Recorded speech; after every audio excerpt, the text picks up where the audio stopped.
Story time audio ബുക്സിലേക്ക് എല്ലാവർക്കും സ്വാഗതം. മെഴുവേലി ബാബുജി എഴുതിയ നോവൽ വൈറ്റ് ഹിൽ. ഒരു നിമിഷത്തെ അപ്രതീക്ഷിത നടുക്കം. അവിശ്വസനീയതയോടെ വീരലക്ഷ്മി കമലത്തെ തുറച്ചു നോക്കി.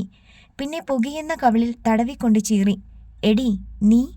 അവർ കമലത്തെ തിരിച്ചടിക്കാൻ മുന്നോട്ട് നീങ്ങിയതും വിസ്മയ പെട്ടെന്ന് ഇടയ്ക്ക് കയറി.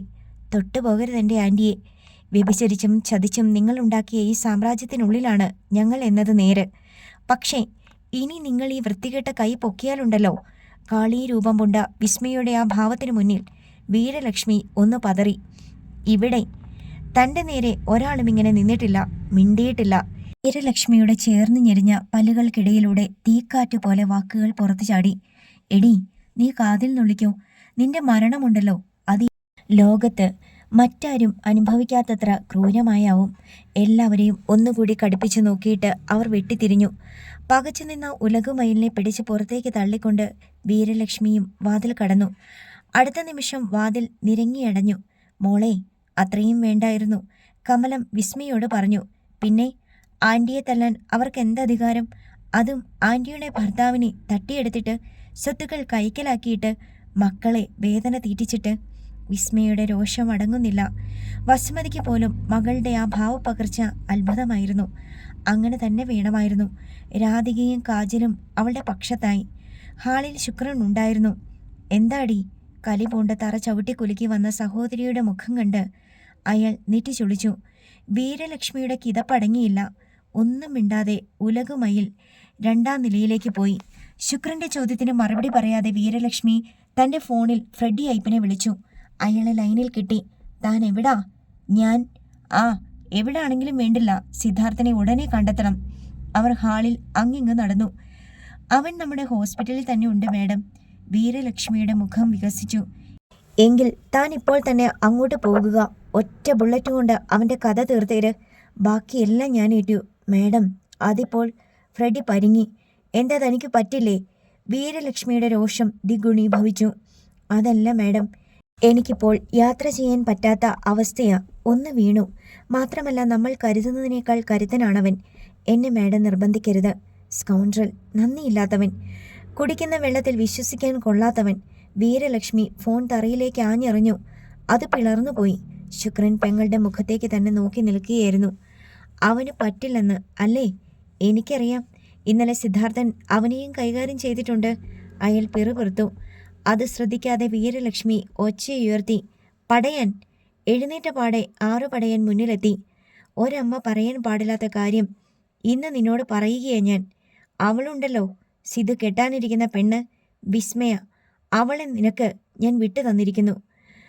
6 പടയാൻ്റെ കണ്ണുകൾ വജ്രം പോലെ തിളങ്ങി. നാവ് നീട്ടി അവൻ ചൊടി നനച്ചു. തൻ്റെ സെൽഫോണിലൂടെ പടക്കം പൊട്ടുന്ന ഒച്ച കേട്ടപ്പോൾ തന്നെ ഫ്രെഡി അയ്യപ്പന് കാര്യം മനസ്സിലായി. തിരുപ്പത്തൂരുള്ള ഒരു നാട്ടുവൈദ്യൻ്റെ അരികിലായിരുന്നു അയാൾ. ചവിട്ടിത്തിരുമലും കിഴിപിടുത്തവും ഒക്കെയായിട്ട്. ഹോസ്പിറ്റലിൽ പോയാൽ തനിക്ക് മർദ്ദനമേറ്റെന്ന് മറ്റുള്ളവർ അറിയും. അതിൽ കൂടുതൽ നാണക്കേടുണ്ടാവാനുണ്ടോ? അതുകൊണ്ടാണ് അയാൾ ഇവിടേക്ക് പോന്നത്. സോളാർ ശങ്കറും നാസറും ഉണ്ടായിരുന്നു ഫ്രെഡിക്കൊപ്പം. രാത്രി 9 മണി. CKS ഹോസ്പിറ്റൽ ഡോക്ടർമാരെയും നഴ്സുമാരെയും രഘുറാമും മറ്റും സ്വതന്ത്രരാക്കുകയും അവരുടെ ഫോണുകൾ മടക്കി നൽകുകയും ചെയ്തിരുന്നു. ജോസിന്റെ ചായക്കടയിലായിരുന്ന സിദ്ധാർത്ഥന്റെ ഫോൺ എടുത്തുകൊണ്ടുവന്ന് രഘുറാം അവനെ ഏൽപ്പിച്ചു. സത്യദാസും കൂടെയുണ്ട്. സിദ്ധാർത്ഥൻ ആദ്യം അമ്മയുടെയും പിന്നെ പെങ്ങന്മാരുടെയും നമ്പറുകളിലേക്ക് കോൾ അയച്ചു. പക്ഷേ സ്വിച്ച് ഓഫ് എന്ന മറുപടി. ഇതെന്താ ഇങ്ങനെ? പിന്നീട് വിസ്മയുടെ നമ്പറിലേക്ക്. അതും ലഭ്യമായില്ല. സിദ്ധാർത്ഥന് സംശയം തോന്നി. അവൻ എന്തോ ഓർത്തുകൊണ്ട് ബിജുവിൻ്റെ നമ്പറിലേക്ക് വിളിച്ചു. രണ്ടാമത്തെ ബെല്ലിന് ബിജു ഫോൺ എടുത്തു. സിധു, നീ എവിടെയാടാ? ബിജുവിൻ്റെ ആഹ്ലാദം നിറഞ്ഞ ശബ്ദം. തമിഴ്നാട്ടിലാ. ഒക്കെ പിന്നീട് വിശദീകരിച്ച് പറയാം. നീ വീട്ടിൽ ആരെയെങ്കിലും കണ്ടിരുന്നോ? അവര് നിന്റെ അടുത്ത് എത്തിയില്ലേ? എൻ്റെ അടുത്തോ? അവൻ്റെ തലയ്ക്ക് മീതെ ഒരു വെള്ളിടി വെട്ടി. അമ്പരപ്പിൽ ഒന്നും പിടികിട്ടാതെ സിദ്ധാർത്ഥൻ രഘുറാമിനും സത്യദാസിന് നേരെ കണ്ണയച്ചു. എല്ലാം ശ്രദ്ധിച്ചു നിൽക്കുകയാണ് അവർ. അതേടാ, ബിജു പറഞ്ഞു. ഇന്നലെ രാവിലെ ആ ശുക്രൻ സ്വാമി എല്ലാവരെയും കൂട്ടിക്കൊണ്ട് അങ്ങോട്ട് വന്നിട്ടുണ്ടല്ലോ. ചുരുങ്ങിയ വാക്കുകളിൽ ബിജു താൻ കണ്ടത് പറഞ്ഞു. തലയിൽ ഒരു മാർബിൾ കല്ല് വീണതുപോലെ പിടഞ്ഞുപോയി സിദ്ധാർത്ഥൻ. ബിജുവേ, ചതിയായി പോയല്ലോടാ. എന്ത് ചതി? അവരങ്ങ് വന്നില്ലേ? ബിജുവിൻ്റെ ശബ്ദത്തിൽ ഉത്കണ്ഠ. ഇല്ല, ഞാൻ പിന്നെ വിളിക്കാം. അവൻ പെട്ടെന്ന് കോൾ കട്ട് ചെയ്തിട്ട് കൂട്ടുകാരോട് നിർദ്ദേശിച്ചു. രഘു, സത്യ, നമുക്കുടനെ ഇവിടെ നിന്നിറങ്ങണം. ആ ശുക്രനെ കണ്ടുപിടിച്ചേ പറ്റൂ, എത്രയും വേഗം. അവർ മറുപടി പറയും മുമ്പ് രാജഗുരു അങ്ങോട്ട് കടന്നു വന്നു. എന്താ സിദ്ധു, മുഖം വല്ലാതിരിക്കുന്നല്ലോ? അവൻ കാര്യം പറഞ്ഞു. അയാൾ ഒരു നിമിഷം മൗനത്തിലായി. കഴിഞ്ഞ രാത്രിയിൽ ഡിവൈഎസ്പി യാസിർ അഹമ്മദ് തന്നോട് ഇക്കാര്യം പറഞ്ഞതാണ്. സിദ്ധു വിഷമിക്കേണ്ട, അവർക്കൊന്നും സംഭവിക്കില്ല, ഞാനല്ലേ പറയുന്നത്. അയാൾ അവൻ്റെ തോളിൽ കൈവച്ചു. എന്തെങ്കിലും അവർക്ക് പറ്റിയാൽ? സിദ്ധാർത്ഥൻ്റെ പല്ല് ഞെരിഞ്ഞു. പിന്നെ ആ മാർബിൾ ബംഗ്ലാവിൽ ഒരു പൂച്ചക്കുഞ്ഞു പോലും അവശേഷിക്കില്ല. ഇതെന്റെ തീരുമാനമാ. ഞാൻ ഇപ്പോൾ തന്നെ അങ്ങോട്ട് പോവുകയാ. ചോരയ്ക്ക് ചോര കൊണ്ട് കുരുതി. അവൻ മുന്നോട്ടാഞ്ഞു. വിഡ്ഢിതം കാണിക്കല്ലേ സിദ്ധു. രാജഗുരു അവനെ തടഞ്ഞു. നേരെ ചെന്നാൽ ആ ഗേറ്റിനപ്പുറത്തേക്ക് കടക്കാൻ പറ്റുമെന്ന് നിനക്ക് തോന്നുന്നുണ്ടോ? നിന്നെ എങ്ങനെയും കയ്യിൽ കിട്ടാൻ കാത്തിരിക്കുകയാവും അവർ. അത് മറക്കണ്ട. സിദ്ധാർത്ഥന് സങ്കടവും ദേഷ്യവും ഒന്നിച്ചുണ്ടായി. അവൻ്റെ മുഷ്ടികൾ മുറുകി. മരക്കും പൊടിയുന്നത് പോലെ ഞൊട്ടകൾ കേട്ടു. ഞാൻ പിന്നെ എന്ത് ചെയ്യണം സർ? തൽക്കാലം ഈ വിവരം അറിഞ്ഞതായി ഭാവിക്കണ്ട. അയാൾ രഘുറാമിനെയും സത്യദാസിനെയും നോക്കിക്കൊണ്ട് ശബ്ദം താഴ്ത്തി. അങ്ങനെ ഭാവിച്ചാൽ പിന്നെ നമുക്ക് അവരെ കാണാൻ പോലും കഴിഞ്ഞെന്ന് വരില്ല.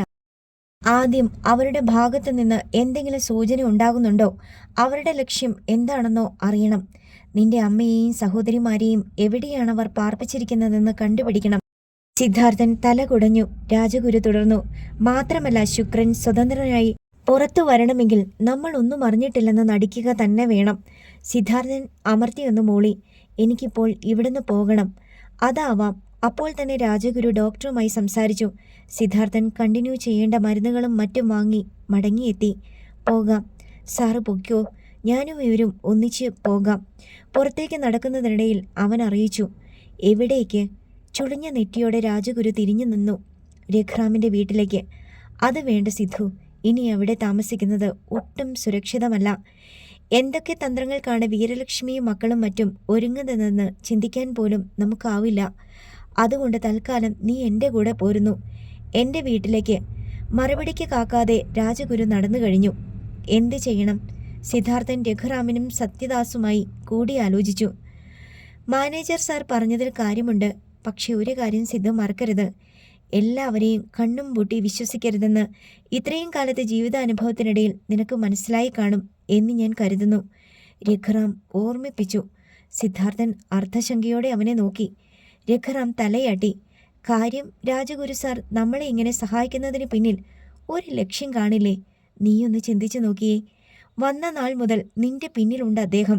കമ്പനിക്കാരുമായി നല്ല ബന്ധത്തിൽ ഇരിക്കുന്ന നേരത്താണീ മാറ്റമെന്നോർക്കണം. അവൻ പറയുന്നത് സത്യമാണെന്ന് സിദ്ധാർത്ഥൻ അറിഞ്ഞു. അച്ഛൻ്റെ മരണശേഷം അദ്ദേഹത്തിന് അവരുടെ രീതികളിൽ വെറുപ്പുണ്ടായിരുന്നു. പക്ഷേ അത് പ്രകടിപ്പിക്കാനുള്ള ധൈര്യമില്ലായിരുന്നു താനും. അങ്ങനെ ആയിക്കൂടെ? സിദ്ധാർത്ഥൻ തർക്കിച്ചു. ശരിയാണ് അത് പറഞ്ഞത് സത്യദാസ്. പക്ഷേ ഒന്ന് നമ്മൾ വിസ്മരിക്കരുത്. പെരിയോർ അദ്ദേഹം രാജഗുരു സാറിൻ്റെ കയ്യിൽ നിന്നാണ് ഈ മലകൾ വാങ്ങിയതെന്നും പിന്നീടാണ് ഈ പാറകൾ മാർബിൾ ആണെന്ന് അറിഞ്ഞതെന്നും. സിദ്ധാർത്ഥൻ അത് പുതിയ അറിവായിരുന്നു. എന്നാൽ ഒരിക്കൽ പോലും അദ്ദേഹം ഇത് എന്നോട് പറഞ്ഞിട്ടില്ലല്ലോ. നാണക്കേട് കൊണ്ടാവും. പിടിച്ചു നിൽക്കാൻ പറ്റാത്ത കാലത്താവും രാജഗുരു സാർ തൻ്റെ സ്ഥലം വിൽക്കുവാൻ തയ്യാറായത്. അന്ന് കുറഞ്ഞ വിലയ്ക്ക് വിറ്റ കുന്നുകളാണല്ലോ. പക്ഷേ പെരിയോർ തൻ്റെ നല്ല കാലത്ത് രാജഗുരു സാറിനെ ഒപ്പം നിർത്തി തൻ്റെ മാനേജരായിട്ട്. അതിലൊക്കെ അദ്ദേഹത്തിന് കുറച്ചിൽ തോന്നിയിരിക്കും. ഇതൊക്കെ പറയുന്നത് ഇവിടുത്തെ പഴയ ആൾക്കാരാണ് കേട്ടോ, അവൻ പറഞ്ഞു നിർത്തി. സിധു, പുറത്തേക്കുള്ള വാതിൽക്കൽ നിന്ന് രാജഗുരു വിളിച്ചു. സുഹൃത്തുക്കളെ നോക്കി തലയൊന്നാട്ടിക്കൊണ്ട് മുന്നോട്ട് നടക്കുന്നതിനിടയിൽ സിദ്ധാർത്ഥൻ പറഞ്ഞു, നിങ്ങൾ രണ്ടുപേരും ഇന്ന് തന്നെ ഓരോ മൊബൈൽ ഫോണുകൾ വാങ്ങണം. പെട്ടെന്ന് കണക്ഷൻ കിട്ടുന്ന സിമ്മും, അതല്ലെങ്കിൽ ആരുടെയെങ്കിലും സിമ്മ് തൽക്കാലത്തേക്ക് കടം വാങ്ങണം. എന്നിട്ട് എൻ്റെ നമ്പറിലേക്ക് വിളിക്കണം. അവൻ തൻ്റെ സെൽ നമ്പർ അവർക്ക് പറഞ്ഞു കൊടുത്തു. പുറത്ത് അപ്പോഴും ധാരാളം തൊഴിലാളികൾ ഉണ്ടായിരുന്നു. സിദ്ധാർത്ഥൻ എല്ലാവരോടുമായി പറഞ്ഞു, നിങ്ങളിപ്പോൾ പോയിക്കോളൂ, നാളെ രാവിലെ ഞാൻ അങ്ങ് ക്വാറിയിലെത്തും. രാജഗുരു കാറിൻ്റെ ഡോർ തുറന്നു പിടിച്ചു. സിദ്ധാർത്ഥൻ കയറി. കാർ നീങ്ങുന്നത് രഘുറാമും സത്യദാസും നോക്കി നിന്നു. കേരളത്തിലെ ടിവികളിലും പത്രങ്ങളിലും അന്ന് ജനങ്ങൾ മറന്നു തുടങ്ങിയൊരു വാർത്ത സ്ഥാനം പിടിച്ചിരുന്നു. തണ്ണീർമുക്കം ബണ്ടിനരികിലെ ആദ്യ കൊലപാതകത്തിന്റെ അന്വേഷണത്തിന് പരിസമാപ്തി. തണ്ണീർമുക്കം ബണ്ടിൽ വെച്ച് ഒരു സന്ധ്യയ്ക്ക് നടന്ന മൃഗീയമായ കൊലപാതകം. ഭാര്യ കാമുകനെ കൊലപ്പെടുത്തിയ കേസിൽ ജയിലിൽ കഴിയുന്ന മുൻ ഡിവൈഎസ്പിയുടെ ബന്ധുവിന്റെ കൊലപാതകം ആളുമാറി ചെയ്തതാണെന്നും കൊലയാളികളുടെ ഇര കൊല്ലപ്പെട്ട ചന്ദ്രശേഖരന്റെ മകൻ സിദ്ധാർത്ഥനായിരുന്നു എന്നുമാണ് പോലീസിന്റെ വെളിപ്പെടുത്തൽ. പിന്നെ ആമഷാജിയുടെ കൊലപാതകത്തിന് പിന്നിൽ തമിഴ്നാട്ടിലെ മലയാളികളും കൊലയാളികളുടെ ചിത്രങ്ങൾ, പിന്നെ ചന്ദ്രശേഖരന്റെ തമിഴ്നാട്ടിലെ മാർബിൾ ക്വാറിയെക്കുറിച്ചുള്ള സൂചനകൾ. തൻ്റെ കട തുറന്നിട്ട് ഈ പത്രവാർത്ത വായിച്ച തങ്കച്ചൻ അമ്പരന്നിരുന്നുപോയി. കായൽ കാറ്റ് വീശിക്കൊണ്ടിരുന്നു. തങ്കച്ചൻ കൊലയാളികളുടെ ചിത്രങ്ങളിലേക്ക് സൂക്ഷിച്ചു നോക്കി. സന്ധ്യാനേരത്ത് ബോട്ടിൽ നിന്ന് കരയിലേക്ക് ചാടി വന്ന് ആ യുവാവിനെ വെട്ടുന്നവരുടെ മങ്ങിയ കാഴ്ച മാത്രമേ ഉണ്ടായിരുന്നുള്ളൂ. എങ്കിലും ആ ചിത്രങ്ങൾ അവൻ തിരിച്ചറിഞ്ഞു. ശുക്രനെക്കുറിച്ച് യാതൊന്നും വാർത്തയിൽ സൂചിപ്പിച്ചിരുന്നില്ല. അത് തമ്പുരാൻ IPSന്റെ ബുദ്ധിയായിരുന്നു. തൽക്കാലം കേരള പോലീസ് അയാളെ ഉപേക്ഷിച്ചെന്ന് കരുതിക്കോട്ടെ. ഒരു ബൈക്ക് വന്ന് കടയുടെ അരികിൽ നിന്നപ്പോൾ തങ്കച്ചൻ പത്രത്തിൽ നിന്ന് മുഖമുയർത്തി.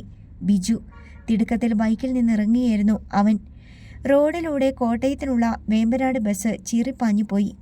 തങ്കച്ച, ബിജു കിതച്ചു. അത് ശ്രദ്ധിക്കാതെ തങ്കച്ചൻ ആവേശത്തോടെ പറഞ്ഞു, ബിജു, നീ ഈ വാർത്ത കണ്ടോടാ? കണ്ടു. അതല്ല പ്രശ്നം. ആ ശുക്രൻ സോമിയ എന്തുപറ്റി? തങ്കച്ചൻ പെട്ടെന്ന് എഴുന്നേറ്റു. അയാൾ സിദ്ധുവിൻ്റെ വീട്ടുകാരെ വാനിൽ കൊണ്ടുപോകുന്നത് നമ്മൾ കണ്ടില്ലേ?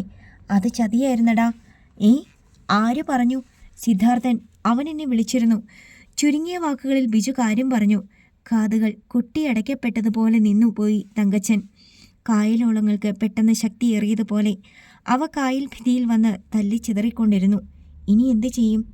തങ്കച്ചൻ പരിഭ്രാന്തനായി. ഞാൻ ചിന്തിച്ചിട്ട് ഒറ്റ മാർഗമേയുള്ളൂ. ഈ നേരത്ത് സിദ്ധുവിന് സഹായം വേണ്ടത്.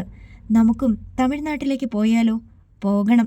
നമ്മുടെ 3-4 പേരെ കൂടി കൂട്ടിക്കോ. അത് കഴിഞ്ഞേ ഉള്ളൂ ഇനി കടയും കച്ചവടവും. തങ്കച്ചന് രണ്ടാമതൊന്നും ചിന്തിക്കാനില്ലായിരുന്നു. 10 മണി. രാജഗുരുവിൻ്റെ വസതി. 2ാം നിലയിലെ ഒരു മുറിയായിരുന്നു സിദ്ധാർത്ഥൻ ഒരുക്കിയിരുന്നത്. അവൻ്റെ പരിചരണം മുഴുവൻ മണിമൊഴി ഏറ്റെടുത്തിരിക്കുകയാണ്. അവൻ്റെ അരികിൽ അവൾ ഒരു പ്രത്യേക സ്വാതന്ത്ര്യവും കരുതലും കാണിച്ചു. സിദ്ധാർത്ഥനെ ഇങ്ങോട്ട് കൊണ്ടുവന്നതിൽ ഏറ്റവും അധികം സന്തോഷിച്ചതും അവൾ തന്നെയായിരുന്നു. രാജഗുരുവിൻ്റെ അമ്മ ദേവി ബാലയും ഭാര്യ പട്ടമ്മാളും അവൻ ആദ്യം അവിടെ വന്നപ്പോഴത്തെ ഭാവത്തിലായിരുന്നില്ല ഇപ്പോൾ. തങ്ങളുടെ മുതലാളിയാണ് അവൻ എന്ന ആദരവ് വാക്കിലും പ്രവൃത്തിയിലും പുലർത്തി.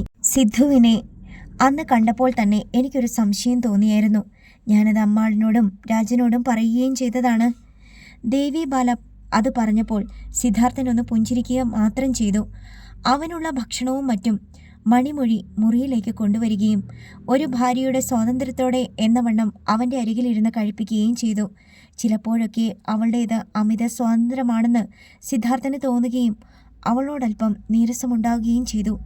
എങ്കിലും ഒന്ന് പുറത്ത് കാട്ടിയില്ല. AC-യുള്ള മനോഹരമായ മുറിയായിരുന്നു അത്. പിന്നിലെ ജനൽ കർട്ടൻ മാറ്റിയാൽ ആനമലയുടെ നീണ്ടു നിവർന്ന ദൃശ്യം കാണാം. സിദ്ധാർത്ഥൻ അവിടെ പോയി നിന്നു. തൊട്ടരികിൽ ചെന്ന് മണിമൊഴിയും.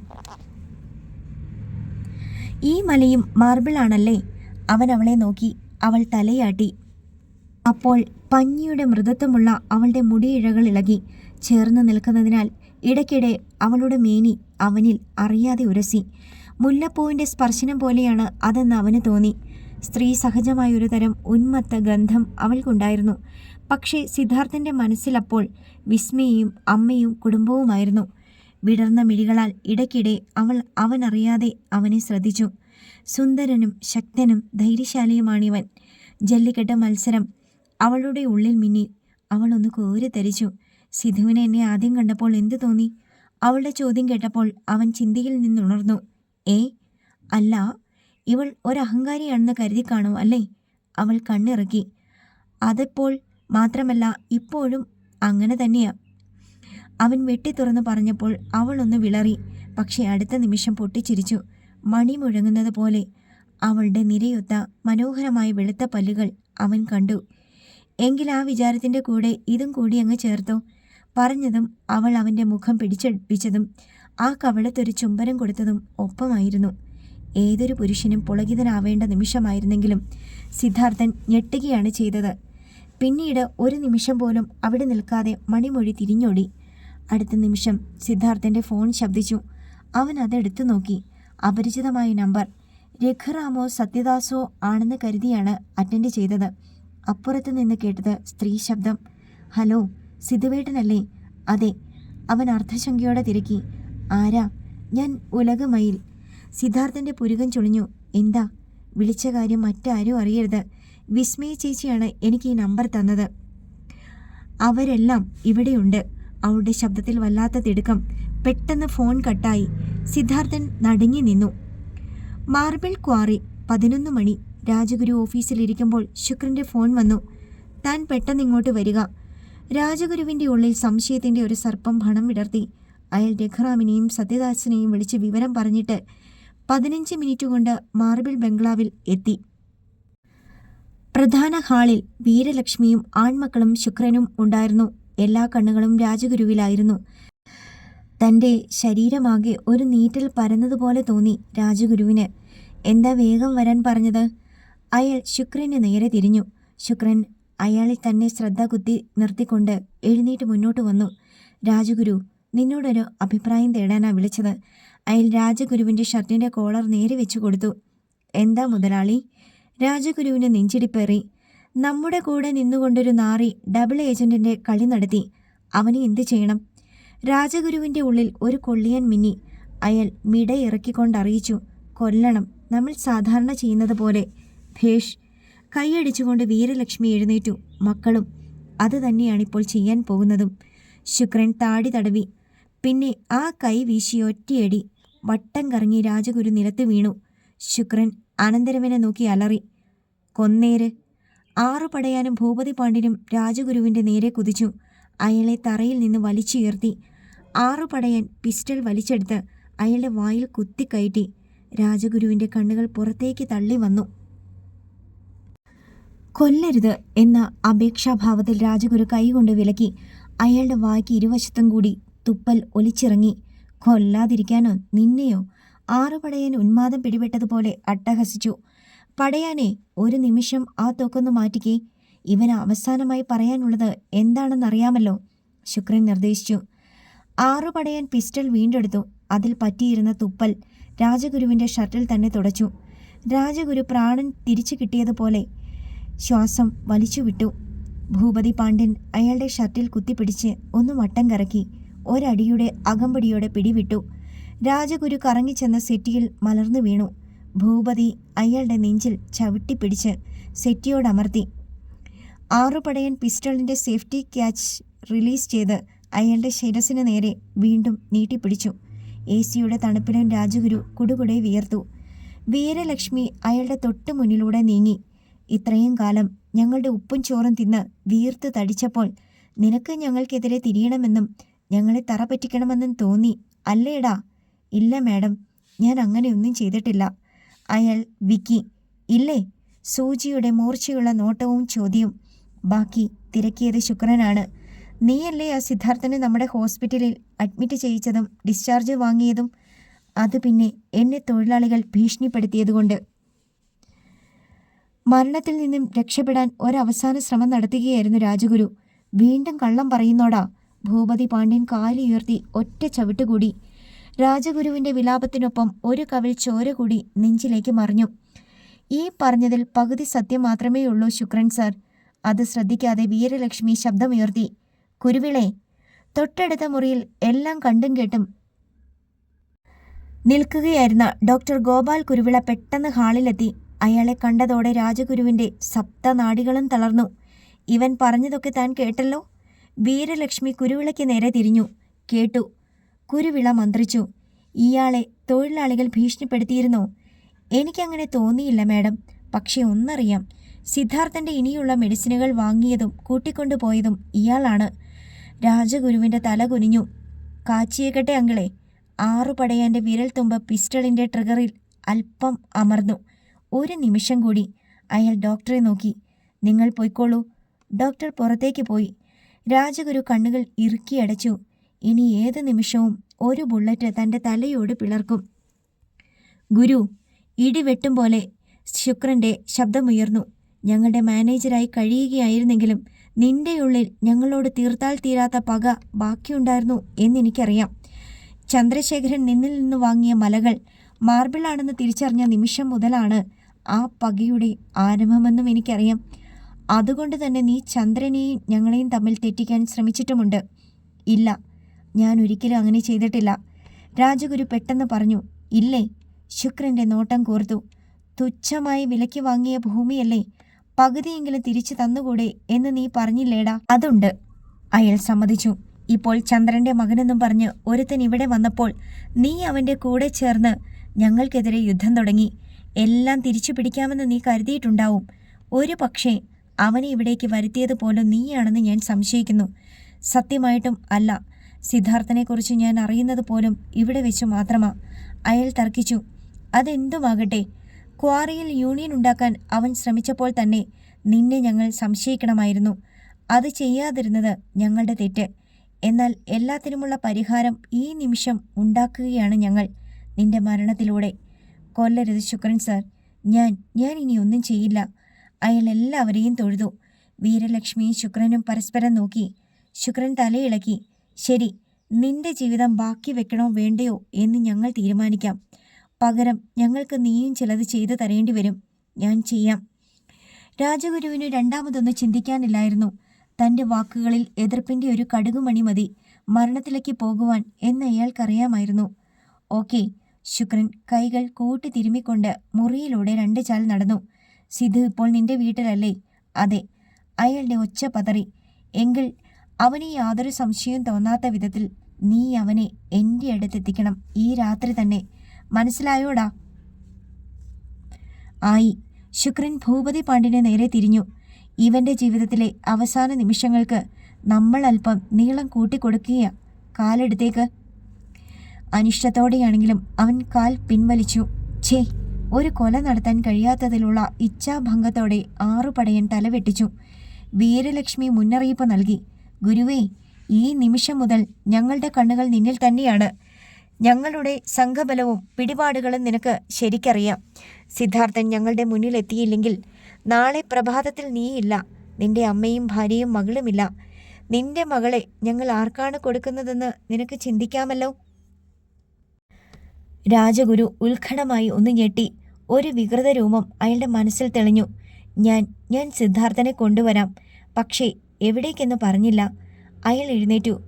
പോക്കറ്റിൽ നിന്ന് കർച്ചീഫ് എടുത്ത് തൻ്റെ മുഖത്തെയും ഷർട്ടിലെയും ചോര തുടച്ചു. പിന്നെ വിക്കി. എനിക്കിത്തിരി വെള്ളം തരാമോ?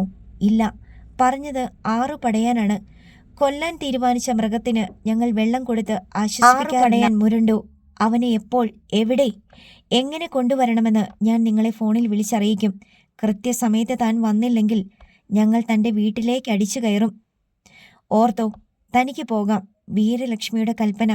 പ്രാണരക്ഷാർത്ഥം തുടൽ പൊട്ടിച്ചു പായുന്ന നായയെപ്പോലെ രാജഗുരു പുറത്തേക്കോടി. അതിനിടെ പെട്ടെന്ന് തിരിഞ്ഞു നിന്നു.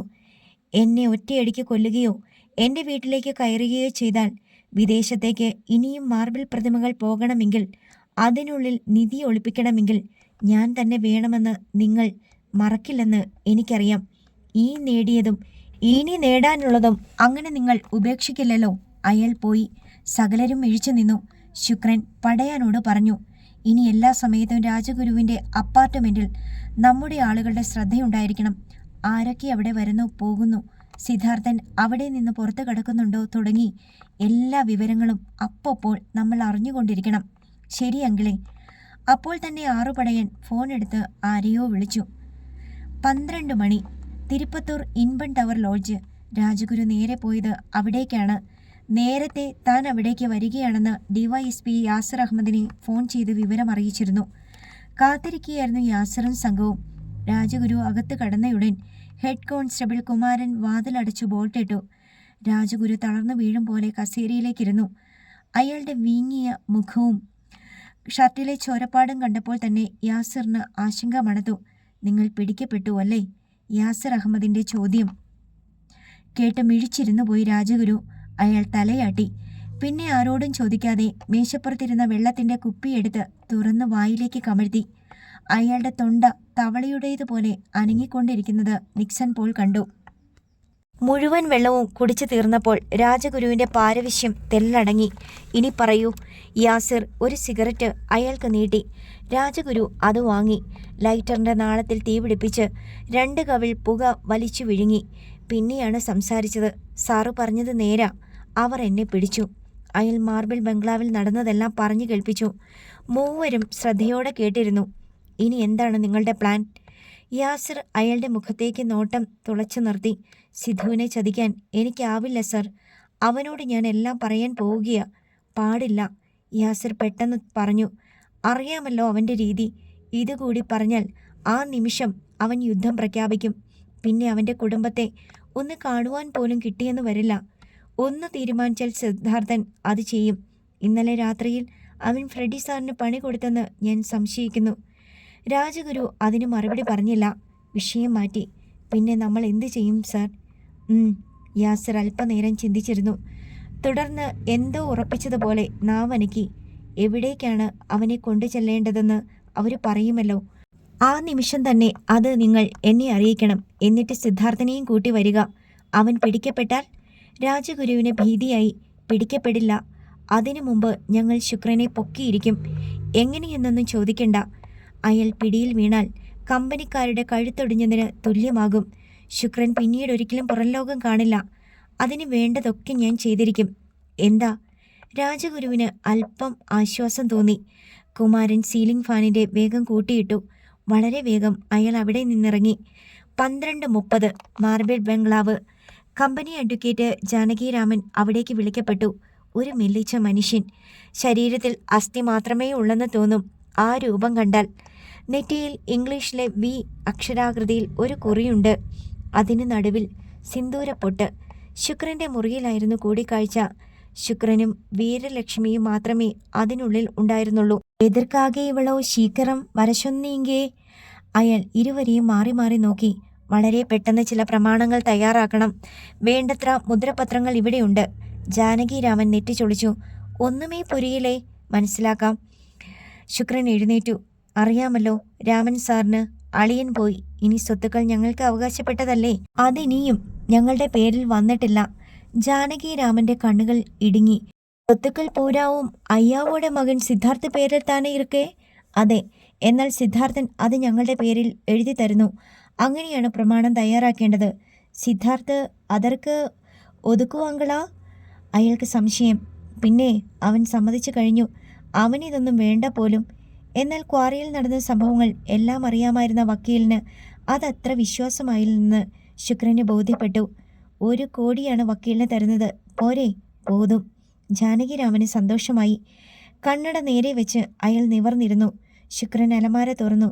കരമടച്ച കുറേ രസീതുകൾ എടുത്ത് വക്കീലിനെ ഏൽപ്പിച്ചു. എല്ലാ സർവേ നമ്പറുകളുമുണ്ട്.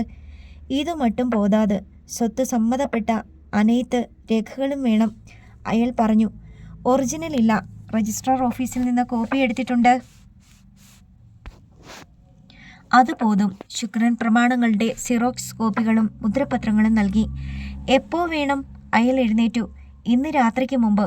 ഓ, അത് യാരുടെ പേരിലെ എഴുത വേണം? വീരലക്ഷ്മിയുടെ.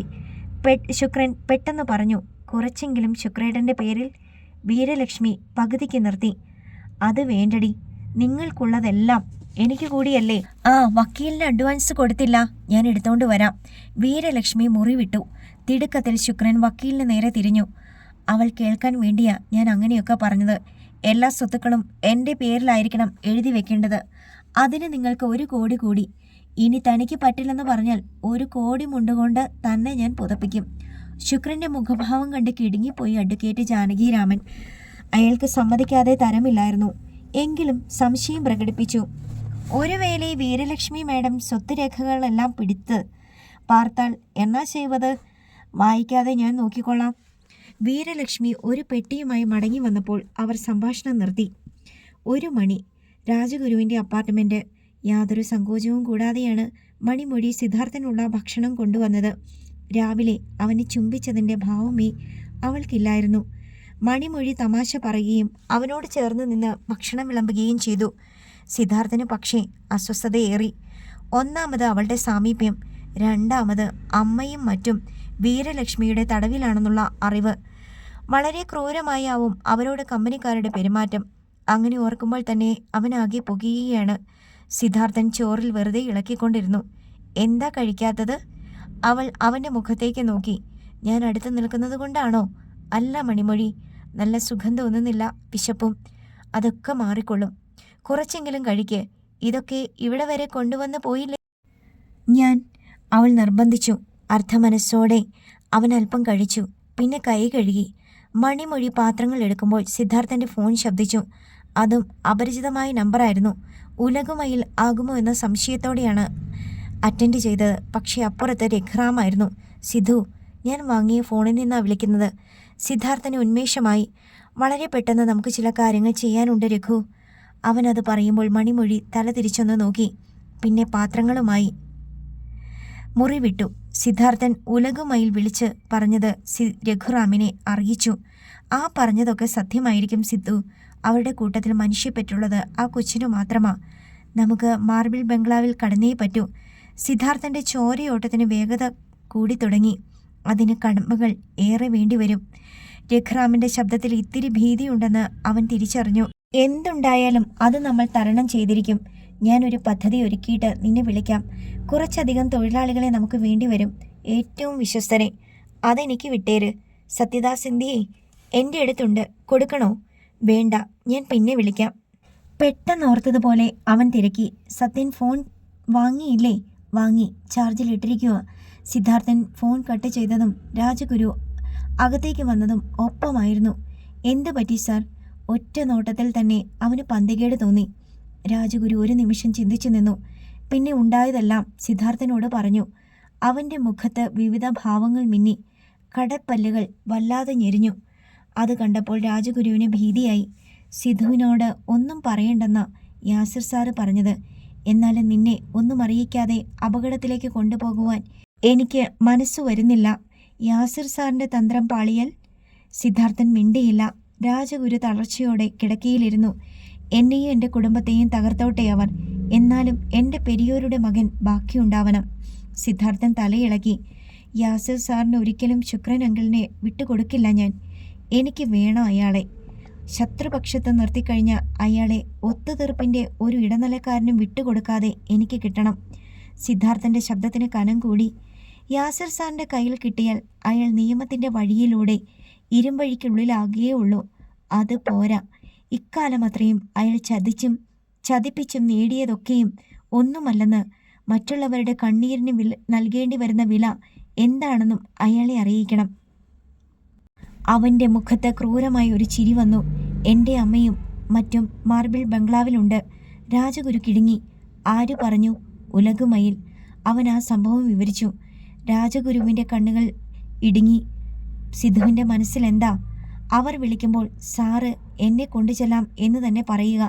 തൽക്കാലം അത് മതി. അടുത്ത നിമിഷം അവൻ രഘുറാമിനെ വിളിച്ചു. രഘു, കഴിഞ്ഞ ദിവസം നീ കുറേ ഗുണ്ടുകൾ വാങ്ങി വന്നില്ലേ? അതെ.